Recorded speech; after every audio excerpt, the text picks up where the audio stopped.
हाजिर हूँ अपने कश्मीर व्लॉग को आगे बढ़ाने के लिए। जैसा मैंने कहा था कि मैंने हाफ वीडियो अपलोड किया है अपने पहले व्लॉग में, और अब मैं अपलोड कर रही हूँ फुल वीडियो जो कि लास्ट है। और इस वीडियो में हम लोग जाएंगे ट्यूलिप गार्डन, मुगल गार्डन और शिकारा राइड, और हम लोग ठहरेंगे डल लेक ऑन हाउस बोट, और उसके बाद हम लोग चले जाएंगे माता वैष्णो देवी जी के दर्शन के लिए।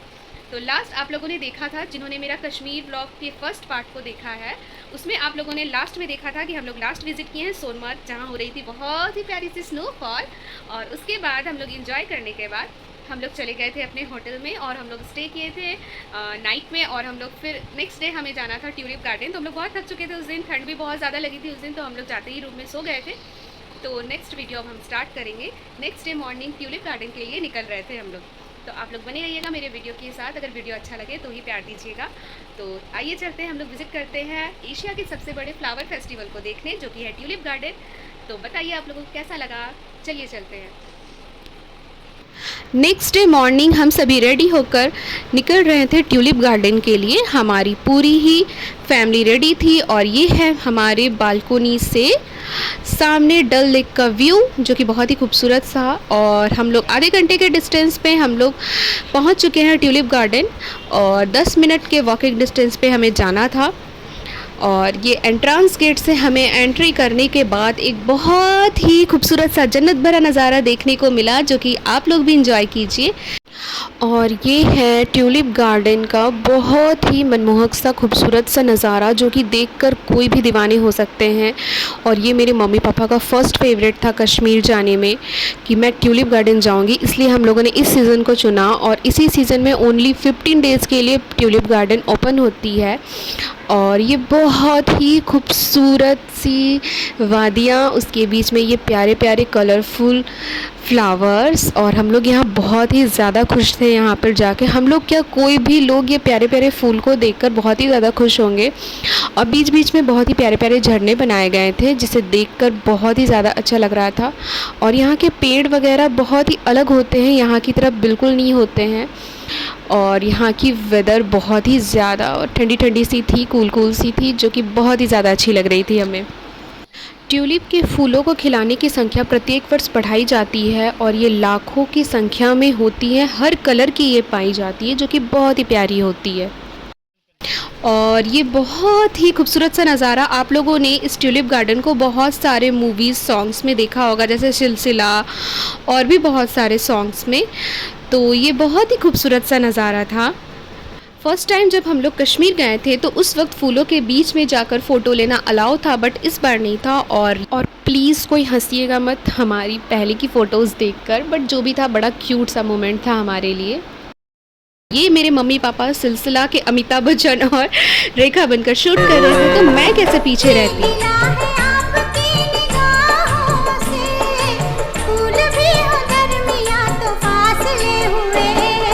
देखा एक ख्वाब तो ये सिलसिले हुए, दूर तक निगाह में है गुल खिले हुए। और हम लोगों ने बहुत सारे फ़ोटोज़ क्लिक कराए। आप लोग भी देखिए इस ट्यूलिप की खूबसूरती। जो लोग इंडिया से बाहर स्विट्ज़रलैंड खोजने जाते हैं, बट इंडिया में ही सारी खूबसूरती हैं। तो उसके बाद हम लोगों ने बहुत सारे फ़ोटोज़ क्लिक कराए, क्योंकि ये मेरे मम्मी पापा का फेवरेट प्लेस है।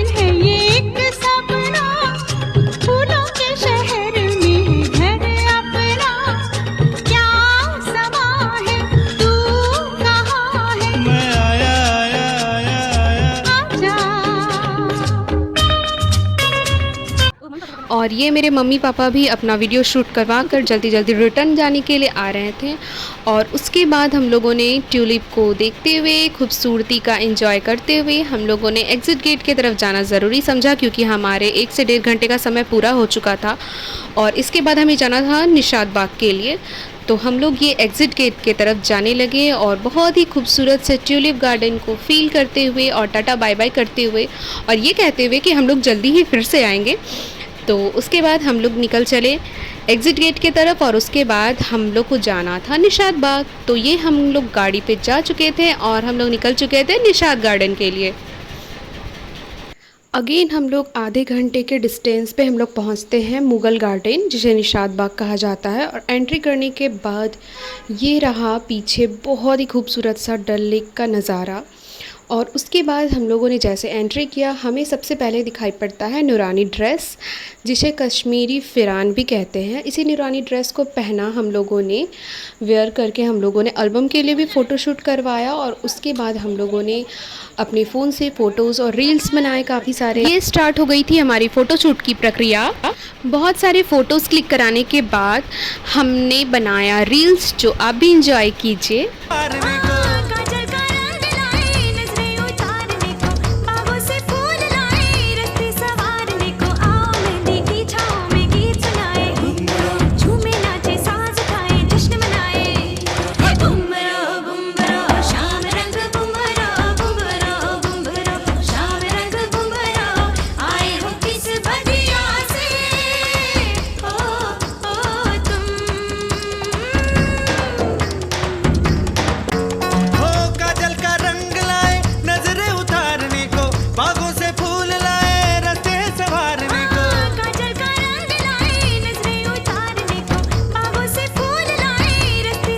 मुझे पर्सनली कश्मीर में सबसे ज़्यादा खूबसूरत लगे मुग़ल गार्डन में, स्पेशली ये जो ज़मीनों में बड़े प्यारे प्यारे से फूल खिले हुए थे और ये पिंक फ्लावर के पेड़ और वाइट फ्लावर के पेड़, ये येलो फ्लावर के पेड़ और पर्पल भी थे, तो ये बस बहुत ही खूबसूरत थे। वाव, कश्मीर के तो खूबसूरती ज़मीनों में बिखरी पड़ी है। वाह, कितनी सुंदर। वाह, वो कहते हैं ना, खुले आँखों से जन्नत को देखना, बस हमने यहाँ पे जन्नत को देखा और यहाँ की धरती, यहाँ के आकाश बहुत ही खूबसूरती से सजाए हुए थे। फिर बनाया मैंने रील्स, जिसे आप भी देखें।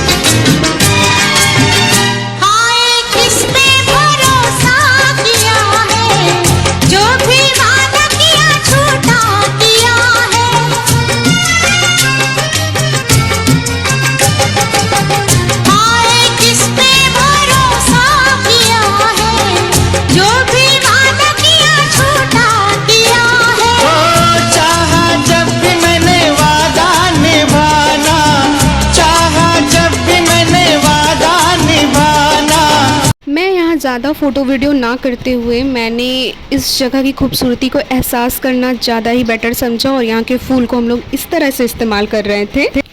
मुग़ल गार्डन विज़िट करने के बाद हम लोग चले गए कश्मीर के सबसे महत्वपूर्ण जगह पे, जो कि है डल लेक, और हमारा था शिकारा राइड का टाइमिंग और हम लोग डल लेक हाउस बोट में ही स्टे करने वाले थे और ये था फ्लोटिंग पोस्ट ऑफिस, जो कि डल लेक पे ही था और हम लोग बहुत ही खूबसूरती से एंजॉय करते हुए डल लेक को विज़िट कर रहे थे और हम लोगों ने काफ़ी सारे फ़ोटोज़ वीडियोज़ बनाए, जैसा कि आप लोगों ने मेरे इंस्टा अकाउंट पर देखा होगा।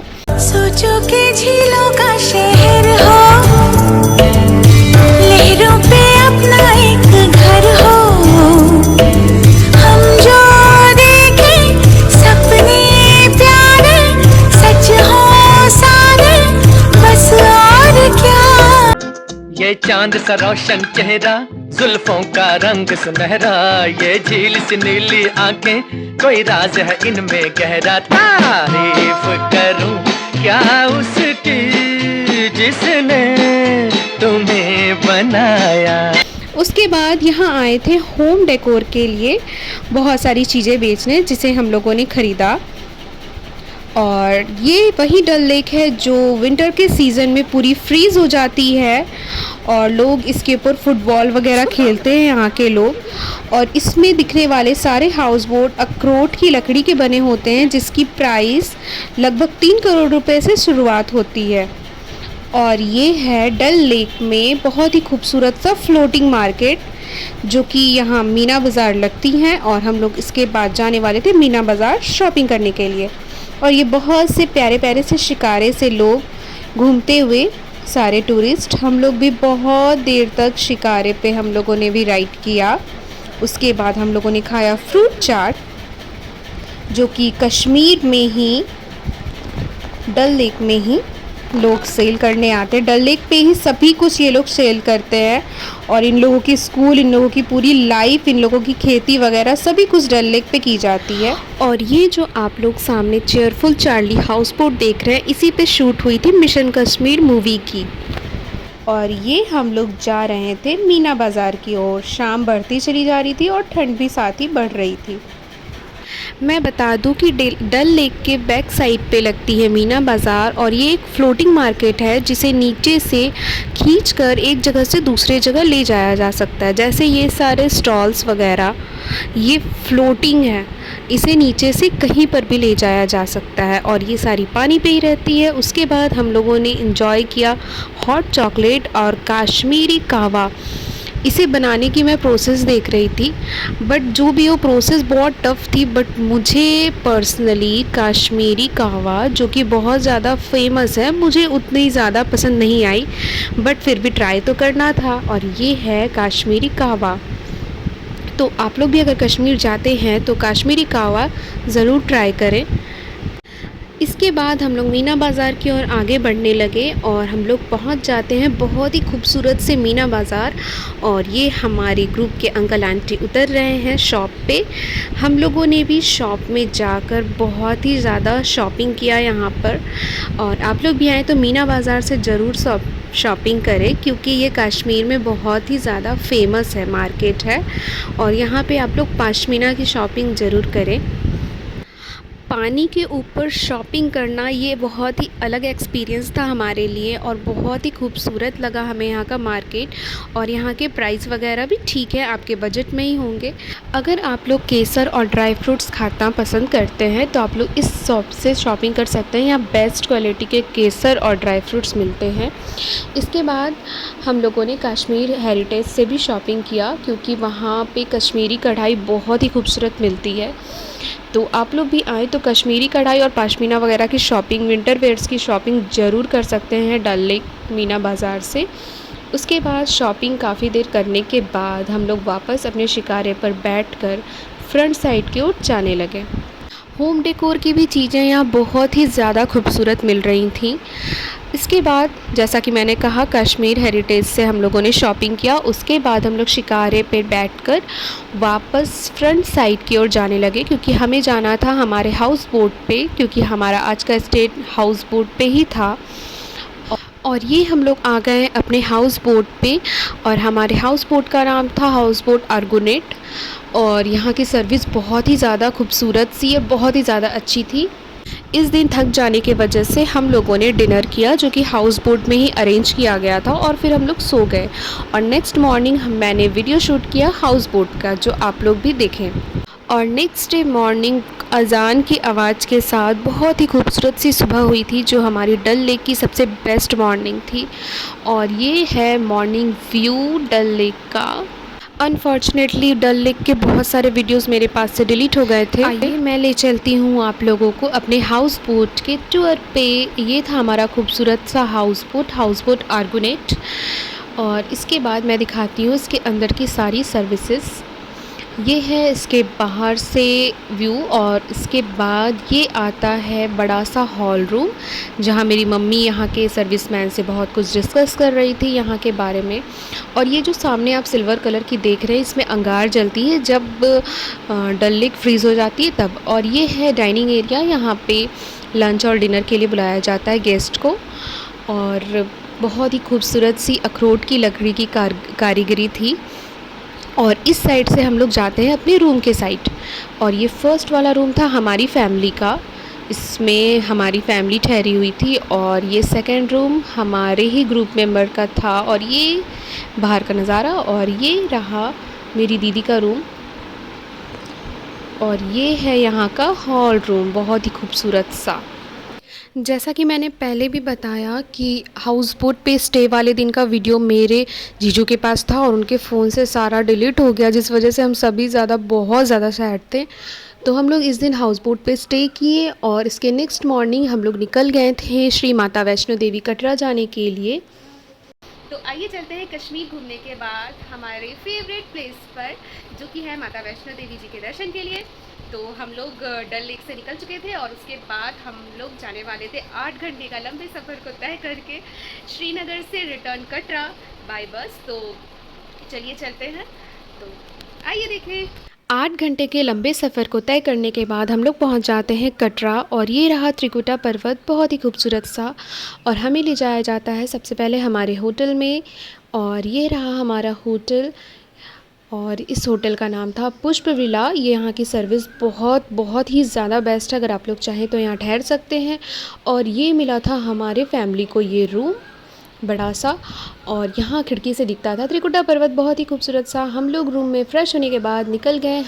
मेरे से तो बिल्कुल रहा नहीं जाएगा कि मैं कटरा में हूँ और मैं रूम के अंदर बैठी रहूँ, तो हम लोग निकल गए कटरा मार्केट विज़िट करने। तो ये रहा खूबसूरत सा कटरा मार्केट, और ये रहा कपूर्स पैलेस जहाँ हम लोग खुद से आने पर ठहरते हैं, बिल्कुल ही बस स्टैंड के सामने और ये रजिस्ट्रेशन काउंटर के सामने। और हम लोग आ गए थे कटरा मार्केट शॉपिंग करने के लिए, क्योंकि नेक्स्ट डे हमें जाना था दर्शन के लिए। और ये है कटरा मार्केट का बहुत ही खूबसूरत सा नज़ारा। और ये इस मार्केट में कोई भी ऐसे लोग नहीं होंगे जो शॉपिंग करने से बच सकते हैं। और ये रहा कपूर्स पैलेस, और हम लोग निकल गए, शॉपिंग किया हम लोगों ने काफ़ी देर। हम लोगों ने पहले ही सारे प्रसाद वगैरह ख़रीद लिए, क्योंकि हमें नेक्स्ट डे टाइम नहीं मिलने वाली थी। और ये है पीछे माँ त्रिकुटा का बहुत ही खूबसूरत सा पर्वत। हम लोगों ने यहाँ से प्रसाद लिया, कुछ कपड़े लिए, कुछ स्वेटर वगैरह लिया, और मैंने एक बहुत ही प्यारा सा पर्स लिया। उसके बाद हम लोग रिटर्न आ गए होटल में हम लोगों ने किया रात का डिनर, क्योंकि सुबह सुबह हमें निकलना था माता रानी के दर्शन के लिए। और हमारी हेलीकॉप्टर में टाइमिंग दी गई थी 10:30 बजे की, तो हमें 9 बजे हेलीपैड पहुंच जाना था, क्योंकि वेरिफिकेशन वगैरह में हमें टाइम लगने वाली थी। तो ये मैनेजर भैया हमें डिनर कराते हुए, डिनर करने के बाद हम लोग रूम पे सो गए। और ये है सुबह हम लोग फ्रेश नहाकर रेडी हो गए थे माता, मेरी प्यारी माता के दर्शन करने के लिए। बहुत खुशकिस्मत हूँ जो 6 महीने के अंदर मैं दोबारा जा रही हूँ माता रानी के दर्शन के लिए। और आप सभी को भी माता रानी का बुलावा जल्दी से आ जाए। और मैं ये बहुत खूबसूरती से प्यारे अपने फेवरेट कलर को पहनकर रेडी हूँ माता रानी जी के दर्शन के लिए। गुड मॉर्निंग, हम लोग रेडी हो चुके हैं माता वैष्णो देवी जी के दर्शन के लिए जाने के लिए।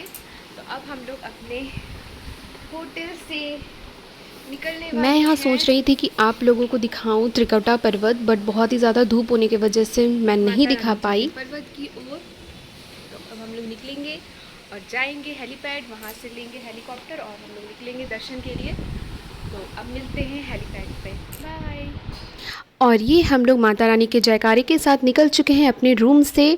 बाहर हम लोगों ने लिया ऑटो, और ऑटो से हमें लगा लगभग 10 मिनट का समय हेलीपैड तक पहुंचने में। और हेलीपैड पहुंचकर सबसे पहले हमने बाहर ही सबसे पहले माता रानी की पट्टी ले ली और अपने सर पर बांध लिया। और उसके बाद हम लोग एंट्री करते हैं हेलीपैड में।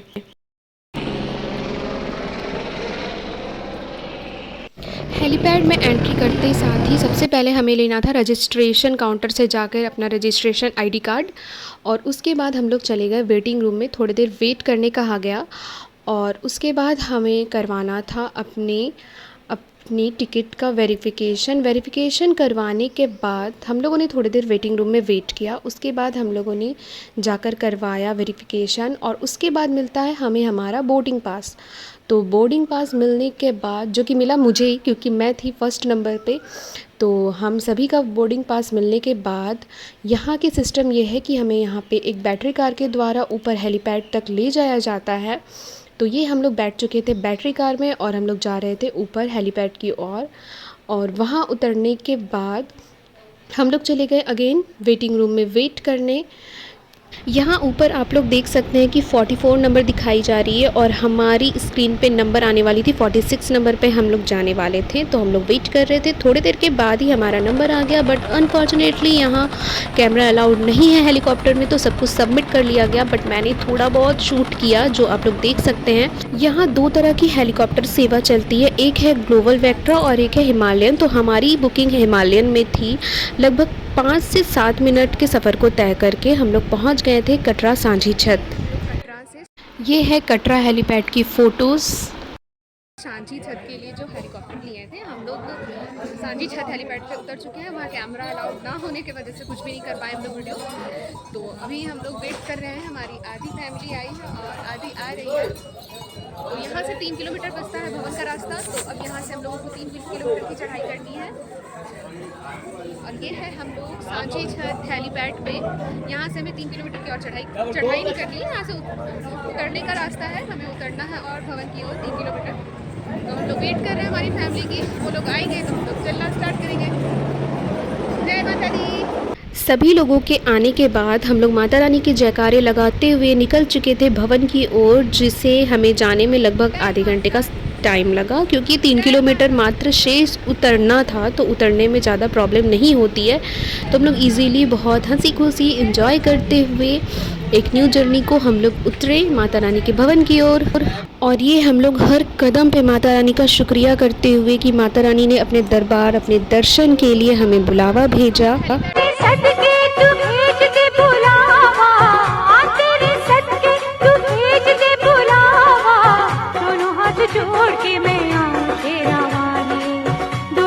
जोड़ के मैं आऊं शेरा वाली।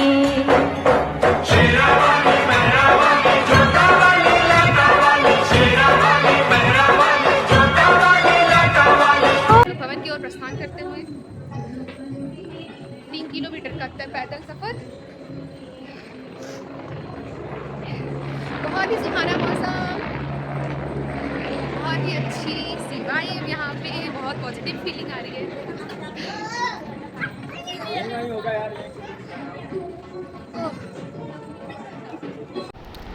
हम सभी बहुत जल्दी भवन की ओर बढ़ रहे थे, क्योंकि हमारी बात पंडित जी से हो चुकी थी और पंडित जी ने हमें टाइम दिया था 1 बजे का। तो 1 बजे से पहले हमें भवन पहुंचना था।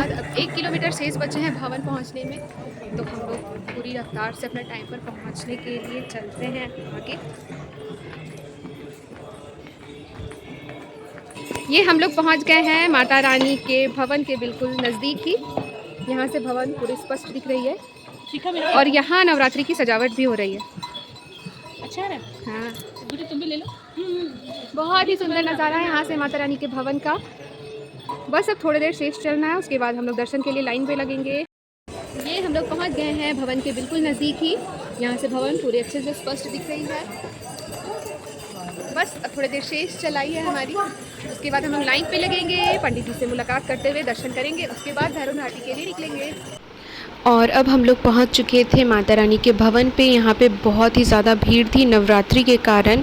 मैं और एक बात बता दूं कि मैं स्काई वॉक से नहीं जा रही हूँ। जिन्हें लगता है कि मैं स्काई वॉक की वीडियो दिखाऊंगी, तो मैं उस साइड से नहीं गई थी, क्योंकि हमें 5 नंबर गेट से लाइन लगनी थी। तो वो स्काई वॉक से नहीं जा सकते हैं हम लोग। तो हम लोग 5 नंबर गेट के लिए निकल गए और यहाँ रिटर्न आकर हम लोगों ने किया था लंच। तो पहले हम लोग गए दर्शन के लिए, हम लोग पहुँचे 5 नंबर गेट के पास। उसके बाद गए हम लोग पंडित जी के रूम में। वहाँ हम लोगों ने रखा अपना सारा सामान और बहुत ही खूबसूरत सी नवरात्रि की सजावट को देखते हुए, जिन्हें लगता है कि ये सारे आर्टिफिशियल फ्लावर्स हैं, तो वे लोग गलत हैं। यहाँ पे मैक्सिमम फ्लावर्स रियल हैं और यहाँ की सजावट रियल फ्लावर्स से ही होती है। तो ये बहुत ही खूबसूरत सा नज़ारा था। हम लोगों ने अपने अपने फ़ोन को सबमिट कर दिया, इस वजह से मैं यहाँ पे ज़्यादा फ़ोटो वीडियो नहीं कर पाई। मैं क्या, कोई भी लोग नहीं कर पाते हैं। तो इसके बाद हम लोगों ने लाइन में लगा और उसके बाद हम लोगों ने किया बहुत ही खूबसूरत सा दर्शन, बहुत ही दिव्य सा दर्शन। और ये है दर्शन करने के बाद की वीडियो।